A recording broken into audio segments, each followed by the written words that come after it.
حج کا وقت بالکل قریب ہے اور سبھی حاجی جو حج کے لیے آئے ہوئے ہیں، عازمین حج اپنی تیاری میں لگے ہوئے ہیں، میدان عرفات جانے کی کتابیں پڑھ رہے ہیں، ویڈیوز دیکھ رہے ہیں۔ آج میں آپ کے سامنے ایک بہت ہی بریف ڈاکومنٹ پریزنٹ کروں گا۔ یہ ڈاکومنٹ جمعیت علماء ہند کے شہر صدر ڈاکٹر زین الراشدین صدیقی صاحب، شیراز رحمان ٹریزرر اور قاری محمد سلمان قاسمی صاحب نے مل کر تیار کیا ہے، جس میں بہت ہی بریف میں حج کے 5 دنوں کو بتایا گیا ہے کہ ان 5 دنوں کو آپ کو کیا کیا کرنا ہے، کس طرح سے اپنے 5 دن خرچ کرنے ہیں۔ حج کا پہلا دن 8 ذی الحج، جیسے آپ جانتے ہیں 8 ذی الحج سے شروع ہوگا۔ سب سے پہلے احرام باندھ کر 2 رکعت نماز پڑھ حج کی نیت کر لیں۔ دیکھیں نیت بھی آپ اپنی زبان میں کر سکتے ہیں، وہ بھی انہوں نے بتائی ہے اوپر۔ نیت یہ ہے، اے اللہ میں حج کی نیت کرتا ہوں، اس کو میرے لیے آسان فرما اور قبول فرما۔ مکہ سے مینا کو روانگی۔ مینا میں آج کا دن 8 ذی الحج کا دن ہے۔ ظہر، عصر، مغرب اور عشاء آپ کو مینا میں پڑھنی ہے۔ مینا رات میں مینا میں ہی قیام کرنا ہے۔ تلبیہ، ذکر، اذکار، دعا وغیرہ مشغول کریں۔ اس طرح سے آپ کا 8 ذی الحج کا دن پورا ہوا۔ اب 9 ذی الحج پر آتے ہیں۔ 9 ذی الحج فجر کی نماز مینا میں ادا کر کے عرفات کو روانگی۔ ظہر اور عصر کی نماز ملا کر عرفات میں پڑھنی ہے۔ عرفات کا دن سب سے امپورٹنٹ دن ہے۔ آپ صلی اللہ علیہ وسلم نے فرمایا کہ جس نے عرفات میں وقوف کیا اس کا حج مکمل ہو گیا، یعنی جو عرفات میں وقوف نہیں کرے گا اس کا حج پورا نہیں مانا جائے گا۔ عرفات کے میدان میں اللہ تعالیٰ کے سامنے روئیں، گڑگڑائیں، اپنے جو زندگی بھر گناہ کیے ہیں ان سے توبہ کریں۔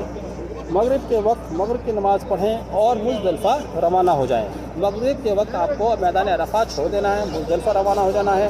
مغرب اور عشاء کی نمازیں عشاء کے وقت مزدلفہ میں ادا کرنی ہے، یعنی کہ آپ کو میدان عرفات میں مغرب کی نماز نہیں پڑھنی۔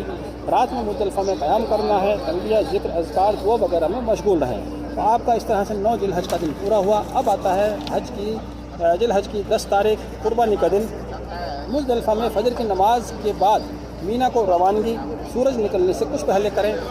پہلے بڑے شیطان کو بسم اللہ اللہ اکبر کہہ کر رمی کریں، یعنی کہ 7 کنکر ماریں، پھر قربانی کریں۔ پھر سر کے بال منڈوائیں یا کتروائیں، بال منڈوانا افضل ہے۔ اس کے بعد احرام اتار کر اپنے کپڑے پہن لیں۔ اب آپ احرام اتار سکتے ہیں 10 ذی الحج کو۔ طواف کے بعد پھر طواف زیارت کرنے مکہ جائیں۔ اب طواف زیارت کا بھی انہوں نے بہت آسان طریقہ یہ بتایا ہے کہ آپ 10 تاریخ میں کر سکتے ہیں، 10 میں 11 میں 11 میں نہیں کیا تو 12 میں کر سکتے ہیں۔ طواف زیارت کرنے مکہ جائیں۔ طواف کے بعد مینا واپس آ جائیں۔ رات آپ کو پھر مینا میں ہی قیام کرنی ہے، ذکر اذکار وغیرہ میں مشغول رہیں۔ یہ آپ کی 10 تاریخ پوری ہوئی۔ اب آپ آ جائیے 11 ذی الحج۔ مینا میں قیام رہے گا زوال کے بعد سے غروب آفتاب تک۔ پہلے چھوٹے شیطان کو بسم اللہ اللہ اکبر کہہ کر رمی کریں، یعنی کہ 7 کنکریاں ماریں، 11 ذی الحج چلائیں۔ پھر درمیانے حج کے شیطان کی بسم اللہ اللہ اکبر کہہ کر رمی کریں، یعنی کہ 7 کنکریاں ماریں۔ پھر بڑے شیطان کی بسم اللہ اللہ اکبر کہہ کر رمی کریں، یعنی کہ 7 کنکریاں ماریں۔ اب یہاں انہوں نے بتایا ہے طواف زیارت اگر کل نہیں کیا تو آج کر لیں، رات میں مینا میں ہی قیام کرنا ہے، ذکر اذکار دعا وغیرہ میں مشغول ہیں۔ 12 ذی الحج، اب 12 ذی الحج میں وہی کام کرنے ہیں جو آپ نے 11 میں کیے۔ مینا میں رمی کرنا، زوال کے بعد سے غروب آفتاب تک۔ پہلے چھوٹے شیطان کی بسم اللہ اللہ اکبر کہہ کر رمی کریں، یعنی کہ 7 کنکریاں ماریں۔ پھر درمیان کے شیطان کی بسم اللہ اللہ اکبر کہہ کر رمی کریں، 7 کنکریاں ماریں۔ پھر بڑے شیطان کی بسم اللہ اللہ اکبر کہہ کر رمی کریں اور 7 کنکریاں ماریں۔ طواف زیارت اگر آپ نے 10 تاریخ میں نہیں کیا، 11 میں نہیں کیا، اب تک نہیں کیا ہے تو آج مغرب سے پہلے ضرور کر لیں۔ مکہ میں قیام کریں۔ اگر 13 ذی الحج مینا میں قیام کرنا ہے تو کنکریاں زوال سے پہلے ماری جا سکتی ہیں، یعنی کہ آپ 12 تاریخ کو مکہ میں قیام کر سکتے ہیں اور یہاں بھی رک سکتے ہیں۔ ذکر اذکار دعا وغیرہ میں